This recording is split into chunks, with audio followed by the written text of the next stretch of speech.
Hello friends, स्वागत है आपका आपके अपने लीगल चैनल सोच पर प्रहार में। मैं हूं एडवोकेट सनी शर्मा।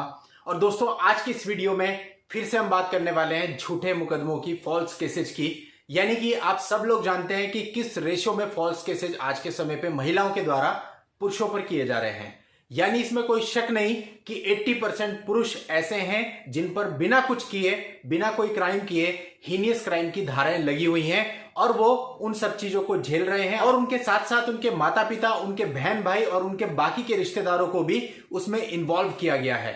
तो दोस्तों, इस पर मैंने पहले भी बहुत सारे वीडियोस बनाए और आज का ये वीडियो भी दोस्तों इसी क्रम में है, जिसमें मैं आपको बताऊंगा कि जो झूठे केसेज वाले लोग होते हैं, इनसे डरने की किसी भी प्रकार से आप लोगों को जरूरत नहीं है, बल्कि इसका सामना हमें किस प्रकार से करना है, ये स्ट्रेटेजी बनाने की जरूरत है, ताकि हम जल्द से जल्द इन चीजों से बाहर आकर के अपनी एक नॉर्मल लाइफ जी सकें और अपने बच्चों का भविष्य भी खराब होने से बचा सकें। लेकिन दोस्तों, इसमें भी बहुत सारी चीजें, बहुत सारे पहलू होते हैं। अगर हम बात करें कि 80% पुरुष प्रताड़ित हैं, तो इसका सीधा सा मतलब हो गया कि 20% महिलाएं भी प्रताड़ित हैं।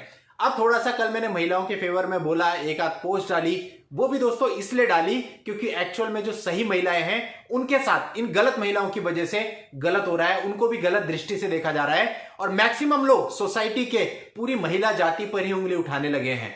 दोस्तों, पूरी बात को हम एक छोटे से उदाहरण से समझते हैं। अब एक सड़क है, उस सड़क पर जानबूझकर किसी ने बीच में बहुत बड़ा पत्थर रख दिया।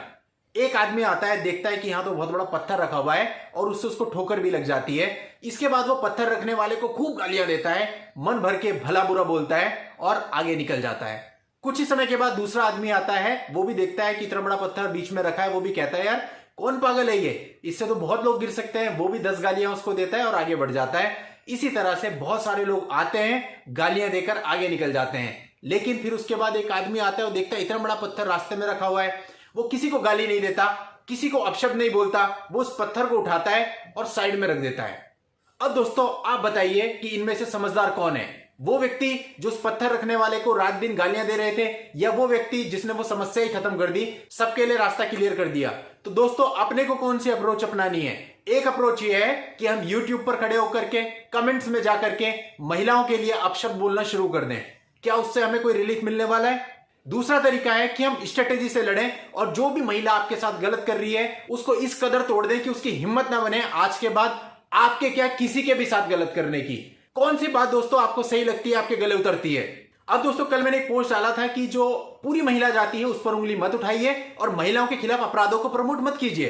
क्योंकि यदि आप ये दिखाते हैं कि महिला को गोली से भून दिया गया और आप उस पोस्ट के ऊपर 10 गालियां महिलाओं के लिए लिखते हैं और कहते हैं अच्छा हुआ, तो दोस्तों इन सारे YouTube चैनल को देखने वाले पूरे देश के लोग हैं। उनमें वो लोग भी हैं जो ड्रिंक करते हैं, उनमें वो लोग भी हैं जो नशा करते हैं, उनमें वो लोग भी हैं जो बहुत अच्छे हैं, उनमें वो लोग भी हैं जो कम दिमाग के हैं, उनमें हर प्रकार का आदमी है, हर कम्युनिटी है। अगर आपकी उस पोस्ट को देखने के बाद नशे की हालत में या किसी भी तरह से, किसी भी स्थिति में किसी भी व्यक्ति ने कोई हीनियस क्राइम कर लिया तो किसी की जान चली जाएगी। हमें ठीक है उस आदमी को कंट्रोल में करना है जो हमारे साथ गलत कर रहा है, लेकिन किसी की जान नहीं लेनी भाई, कुछ गलत नहीं करना। अगर हम ऐसे अपराधों को प्रमोट करेंगे कि लेडीज पर एसिड फेंक दिया गया या उसका रेप हो गया और उस पर हम 10 गालियां लिख दें कि अच्छा हुआ, इसके साथ ऐसा ही होना चाहिए था, तो भाई कौन सा सही काम आप कर रहे हो और कौन सी कद्दू में तीर मार रहे हो? कौन से मर्द आप बन रहे हो? आप मर्द हो? आप इस प्रकार की पोस्ट शेयर करके इसके ऊपर दुनिया भर की गालियां, अभद्र शब्द लिख रहे हो, ये मर्दानगी है? मर्दानगी वो है कि अगर आपके अंदर इतने गट्स हो कि आप उसका दिमाग ठीक करो जिसने आपके ऊपर गलत केस किया है, उसके घर वालों का दिमाग सही करो, ना कि यहाँ यूट्यूब के ऊपर गालियां या अभद्र शब्द लिखकर या इस गलत तरह की पोस्टों को शेयर करके या फिर इस पर लिख करके अपनी मर्दानगी का एहसास करो कि हाँ हमने बहुत बड़ा काम कर लिया है। अगर वास्तव में मर्द हो ना तो जाओ और जिसने आपके साथ गलत किया है उसकी हालत खराब करो, वो मर्दानगी है। और कई लोग मेरे को बताने लगे सर ऐसा नहीं है, वैसा नहीं है, पुरुषों पर इतना अत्याचार होता है, ये होता है, वो होता है। अरे मैं आपसे इतना कहना चाहूंगा कि आप मुझे बता रहे हैं, मैं पता नहीं कितने सालों से पुरुषों के हक के लिए लड़ चुका हूं दोस्तों। अगर आप कभी मेरे से पर्सनली मिलेंगे तो मैं आपको अपना रजिस्टर दिखाऊंगा, आपको विश्वास नहीं होगा कि इतने केसेज एक आदमी डील कर सकता है। और पता नहीं कितने सारे पुरुषों को मैं इन सब चीजों से बाहर भी लेकर के आ चुका हूं। लेकिन दोस्तों, वो गालियां देकर के, अभद्र टिप्पणियां करके वो बाहर नहीं आए, उनकी हेल्प करनी पड़ी कोर्ट में जाकर के प्रैक्टिकली। अभी जो भी लोग ऐसा कर रहे हैं, इन चीजों को प्रमोट कर रहे हैं, अगर आप उनसे बोलें कि हमारे ऊपर 3 या 4 मुकदमे हमारी पत्नी ने कर दिए हैं, हम इस तरह से बुरी तरह से स्टक हैं, अब आप हमें बाहर निकालिए, तो कोई आगे नहीं आने वाला। क्योंकि मोस्ट ऑफ द पीपल जो ऐसा कर रहे हैं they are not legal professional. तो खाली बोलने से, चिल्लाने से कुछ नहीं होता, गालियां देने से कुछ नहीं होता। अगर वास्तव में आप किसी प्रॉब्लम का समाधान चाहते हैं ना, तो उसको प्रैक्टिकली इंप्लीमेंट करके आप उन चीजों से बाहर आ सकते हैं, ना कि अभद्र भाषा का प्रयोग करके। और अपने यहाँ कहावत भी है ना कि जो खाली बर्तन होता है वो ज्यादा आवाज करता है। और आप लोगों ने दोस्तों देखा भी होगा, कई बार होता है कि मार्केट में, बाजार में हमारा किसी से झगड़ा हो जाता है और वो एकदम से आग बबूला हो जाता है, तेरे को ये कर दूंगा, वो कर दूंगा, ऐसा कर दूंगा, वैसा कर दूंगा, मीन्स बहुत ज्यादा बोलता है। लेकिन जो समझदार आदमी होता है दोस्तों, बोलता नहीं, वो कहता तू चला जा भाई। वो ये सोचता है कि मामला निपट जाए। वो समझदार व्यक्ति होता है, वो केवल तब बोलता है जब जरूरत होती है। ये नहीं कि छोटी छोटी बातों पर आप बोलने लग गए तो आपका बड़प्पन हो गया। वो केवल आपके अहंकार और घमंड को दिखाता है और ये बताता है कि आपके अंदर कितनी मैच्योरिटी है। तो दोस्तों मेरा जस्ट कहने का मतलब यही है कि ये जो झूठा केस करने वाली महिलाएं हैं, इनका दिमाग तो हमें बिल्कुल ठीक करना है और निश्चित रूप से ठीक करना है। लेकिन बात दोस्तों ये है कि हमें इन्हें इस स्टेज पर लेके आना है कि इनका मनोबल ही टूट जाए और इन्हें देख करके बाकी की जो लेडीज है वो भी ऐसा करने की हिम्मत ना जुटा पाए, तब हमारी जीत है। दोस्तों लड़ाई जीती तभी जा सकती है जब जीतने का तरीका सही हो। और जो ये गलत प्रकार की महिलाएं हैं ना, जो गलत मुकदमे दर्ज कराती हैं, इनके लिए मेरे मन में कोई आदर नहीं है और ना इनके घर वालों के लिए मेरे मन में कोई आदर है और ना मैं इन्हें किसी प्रकार की क्षमा देता हूं। जब ये सामने आते हैं ना, तो जो मुझसे बन पड़ता है मैं वो करता हूं। और बहुत सारे पुरुष ऐसे हैं जिनके कमेंट्स आपको मिल जाएंगे कि सर आपने ऐसा किया था, हम लोग इस चीज से बाहर आ गए। तो दोस्तों देखिए, हमें बाहर आना है इस चीज से। मेन मकसद यही है। मकसद ये नहीं है कि हम आपस में लड़ें या एक दूसरे पर ही उंगली उठाएं, क्योंकि सबके विचार अलग हो सकते हैं। और मैं मानता हूं कि जरूरी नहीं है कि जो मेरे विचार हो वो आपसे मेल खाएं, आपके विचार मुझसे मेल खाएं। लेकिन फिर भी मैं अपने चैनल पर ऐसा कोई काम नहीं करूंगा जिसके लिए मेरा दिल गवाही नहीं देता। यदि मुझे लगेगा कि हमारी लड़ाई की वजह से किसी एक सही महिला का भी नुकसान हो गया, तो दोस्तों सब किया धरा पानी हो जाएगा। इसलिए गलत महिलाओं के खिलाफ बोलिए तो जरूर, लेकिन उसके बावजूद आप इस बात को भी सोचिए कि हमारे घर पे भी महिलाएं हैं। अगर आप पूरी महिला जाति पर उंगली उठा रहे हैं तो इसका मतलब आप अपनी मां, बहन, बेटी पर भी उंगली उठा रहे हैं। अभी कई सारे पुरुषों का मुझे कॉल आता है कि सर हम डिप्रेशन में। अरे काहे को डिप्रेशन में? What is depression? डिप्रेशन कुछ होता ही नहीं है। डिप्रेशन इज दैट कि जब आप एक ही चीज को बहुत ज्यादा एक्सेस में सोचते हैं तो माइंड कंफ्यूज हो जाता है और उसको मेडिकल टर्म्स दे दिया जाता है डिप्रेशन। तो जब आप ओवर थिंकिंग करेंगे ही नहीं तो डिप्रेशन जैसी कोई चीज ही नहीं होगी। और डिप्रेशन इसी वजह से तो होता है कि कोई बीजेपी के बारे में, कांग्रेस के बारे में फेसबुक पे लिख रहा है तो आपसे रहा नहीं जाता, आप जाके तुरंत कमेंट कर देते हैं खट खट खट खट खट। इसी प्रकार से अगर YouTube पे कोई वीडियो आ रही है, कोई अपने विचार व्यक्त कर रहा है, 2 सेकंड नहीं लगाते, खट खट खट खट खट। ये दोस्तों आपकी मेच्योरिटी दिखाता है। हर बात पे रिएक्शन करना जरूरी नहीं होता। आज के समय हमने अपने दिमाग को इतना ज्यादा उलझा लिया है कि डिप्रेशन, बीपी और ये फालतू की जो प्रॉब्लम्स हैं ये बिना मतलब आ गई हैं। आप कुछ समय के लिए इस सोशल मीडिया प्लेटफॉर्म से दूर हो जाइए। केवल सोशल मीडिया को उतना ही यूज कीजिए जितना आपके यूज का है। अननेसेसरी फालतू की चीजें इस पर नहीं करेंगे, आपकी ओवर थिंकिंग की समस्या अपने आप खत्म हो जाएगी, आप डिप्रेशन से बाहर आ जाएंगे। दूसरा डिप्रेशन की वजह यह है कि जब आपके ऊपर ये फॉल्स केसेज हो जाते हैं तो आप लोग ज्यादा ही सोचने लगते हैं। कई कॉल्स तो ऐसी आती हैं कि वो मुझे बोलने नहीं देते, सामने से ही बोलते रहते हैं। अब वो ऐसा होता क्यों है? क्योंकि वो नर्वस है, उन्हें डर लग रहा है। गलती उनकी नहीं है, वो ओवर थिंकिंग कर रहे हैं उस चीज को। मैं यही कहना चाहूंगा कि जिस दिन आप ओवर थिंकिंग को छोड़ देंगे ना, उस दिन सारी चीजें अपने आप सही हो जाएंगी। और रही देखिए महिला और पुरुषों की बात, तो ये जो चैनल है ना, ये महिला और पुरुषों की बात नहीं करता, ये सच और गलत की बात करता है। जो सच होगा हमेशा हम उसका साथ देंगे, जो गलत होगा उसको हमेशा गलत कहेंगे, चाहे हमारे व्यूज आए चाहे हमारे व्यूज ना आए। हम ना यहाँ व्यूज के लिए बैठे हैं ना पैसे के लिए बैठे हैं। पैसा ऊपर वाले ने बहुत दिया है, उसकी बहुत कृपा है। इसलिए व्यूज और पैसे के लिए कोई भी गलत स्टेटमेंट या गलत कार्य इस चैनल के माध्यम से बिल्कुल नहीं होगा। जो गलत होगा उसका विरोध किया जाएगा, जो सही होगा उसका साथ दिया जाएगा।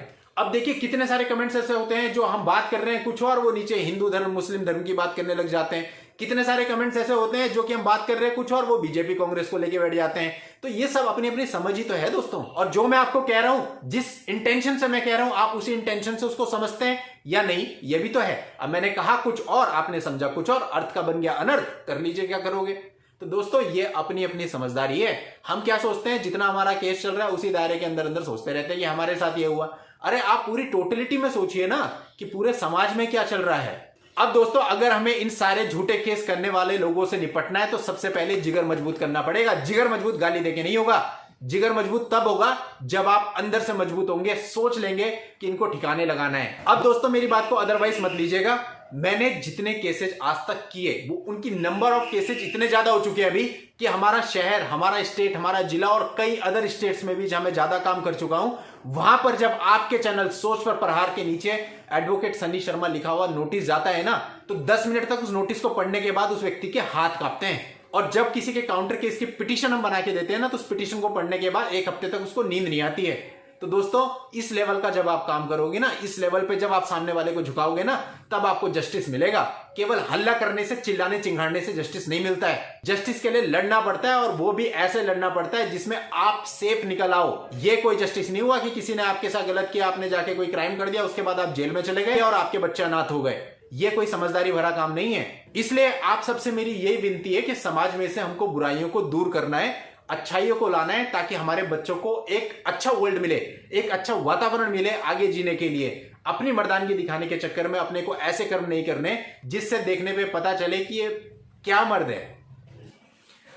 अब बुराई दोस्तों जेंडर देख के नहीं होती, बुराई दोस्तों धर्म देख के नहीं होती, बुराई देखिए जाति देखकर नहीं होती। बुराई बुराई होती है और अच्छाई अच्छाई होती है। तो अपने को जो भी सही है उसका साथ देना है, और जो गलत है उसका साथ नहीं देना है। अब देखिए दोस्तों, हम लोग सभी कहते हैं कि फॉरेन कंट्रीज बड़ी अच्छी है, मैं यहां पे गया था, वहां तो ऐसा सिस्टम था, वहां तो वैसा सिस्टम था। देखिए वहां जो कुछ भी था ना, वो पहले इसलिए था क्योंकि वहां के सिटीजन्स अलग हैं। वहां के सिटीजन हमारी तरह नहीं होते कि पान खा के कहीं भी थूक दिया। वहां के सिटीजन हमारी तरह नहीं होते कि पब्लिक प्लेस पे गालियां बक दी। वहां के सिटीजन हमारी तरह नहीं होते कि बीड़ी पन्ने लग गए और बगल में एक व्यक्ति बैठा हुआ है, बुजुर्ग बैठा हुआ है, उसको दिक्कत हो सकती है, हम सोचते नहीं। वहां के सिटीजन ऐसे नहीं होते जो गाड़ी लेकर के कहीं भी घुस जाते हैं और उसके बाद मना करने पर दादागिरी दिखाते हैं कि मैं इसको जानता हूं, मेरा चाचा विधायक है।